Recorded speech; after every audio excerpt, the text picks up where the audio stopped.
Sebuah dunia di tata surya di mana hujan yang turun bukan air, sungainya bukan air, dan lautannya juga bukan air, melainkan bahan bakar roket.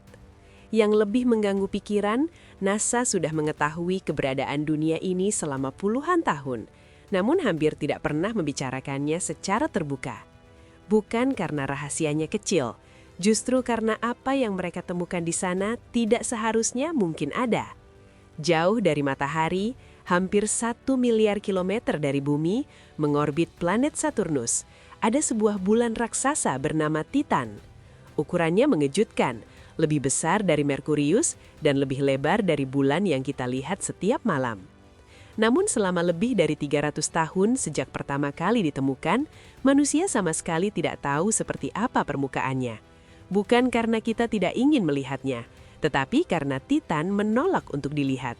Seluruh dunia itu diselimuti kabut jingga pekat, atmosfer tebal yang memblokir cahaya dan menghapus setiap detail dari pandangan manusia. Apapun yang ada di bawahnya seolah sengaja disembunyikan.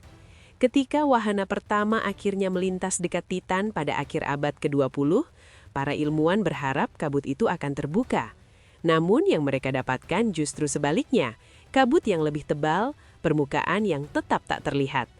Tapi sensor wahana itu menangkap sesuatu yang jauh lebih mengganggu.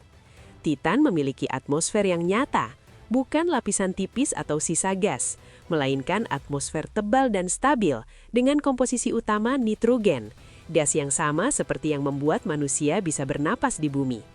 Tidak ada bulan lain di tata surya yang seperti ini, dan itu baru awalnya. Di dalam atmosfer Titan, para ilmuwan juga menemukan metana, gas yang kita gunakan untuk memasak dan sangat mudah terbakar. Di titik inilah pertanyaan besar muncul.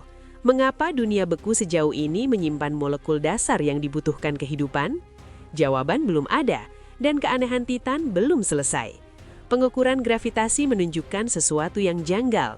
Untuk ukuran sebesar itu, daya tarik Titan terlalu lemah. Artinya bagian dalamnya tidak sepenuhnya padat. Ia tidak hanya tersusun dari batu. Ada sesuatu yang lebih ringan, lebih lunak, lebih basah. NASA sadar mereka sedang berhadapan dengan teka-teki besar. Tetapi teknologinya belum cukup. Mereka harus menunggu 1/4 abad hingga akhirnya bisa menembus tabir Titan. Tahun 2004, sebuah wahana bernama Cassini tiba di sistem Saturnus. Misinya sederhana, namun ekstrim. Melihat Titan tanpa peduli kabutnya. Dengan radar dan pemindai inframerah, Cassini mulai memetakan permukaan Titan sedikit demi sedikit. Untuk pertama kalinya dalam sejarah manusia, kabut itu tidak lagi menang.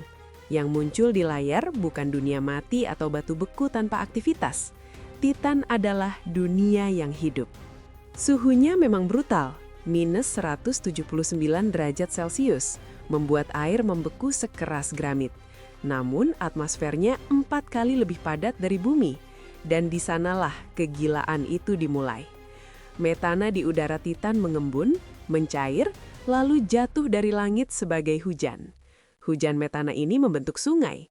Sungai mengikis lembah, lembah bermuara ke danau, dan danau bergabung menjadi laut. Titan menjadi satu-satunya dunia selain bumi yang memiliki cairan stabil di permukaannya. Bayangkan itu sejenak. Sungai das alam mengalir menuju lautan metana, siklus alam yang sama seperti di bumi, hanya saja seluruh sistemnya digantikan oleh bahan bakar roket. Radar Cassini memperlihatkan pemandangan yang terasa aneh, namun familiar. Pegunungan, delta sungai, garis pantai. Di kutub utara Titan, terbentang sebuah lautan raksasa bernama Kraken Mare. Luasnya setara laut besar di bumi, cair, dalam, dan memiliki pasang surut yang ditarik langsung oleh gravitasi Saturnus. Sebuah samudra di dunia lain tergeletak terbuka di permukaan bulan asing. Namun NASA belum puas hanya melihat dari orbit. Mereka menjatuhkan sebuah wahana kecil langsung ke Titan. Perlahan, selama berjam-jam, wahana itu melayang turun menembus atmosfer tebal. Lalu, kabut terbelah. Di bawahnya terbentang lembah gelap, jalur sungai kering, dan permukaan yang terasa mengejutkan akrab.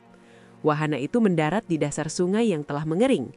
Batu-batu membulat dan kerikil kecil tampak seperti sungai di bumi. Hanya saja batu-batu itu bukan batu, melainkan es air yang membeku sekeras batu. Untuk pertama kalinya dalam sejarah, manusia menyentuh dunia asing yang memiliki langit, hujan, dan sungai.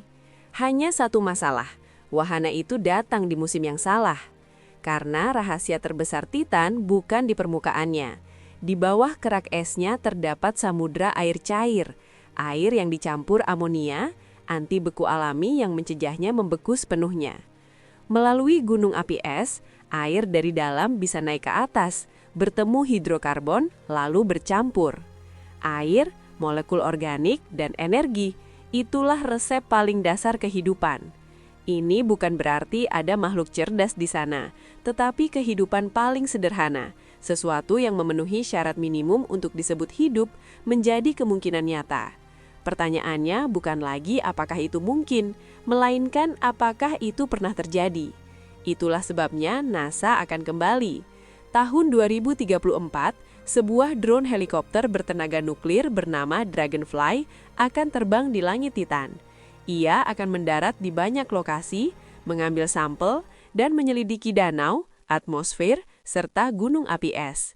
Jika Titan pernah hidup, atau bahkan masih hidup hingga sekarang, Dragonfly akan menemukannya. Karena Titan bukan sekadar bulan Saturnus, ia adalah versi alternatif bumi, cermin dari bagaimana kehidupan bisa muncul dengan cara yang sama sekali berbeda. Dan untuk pertama kalinya dalam sejarah, jawaban itu sudah sangat dekat.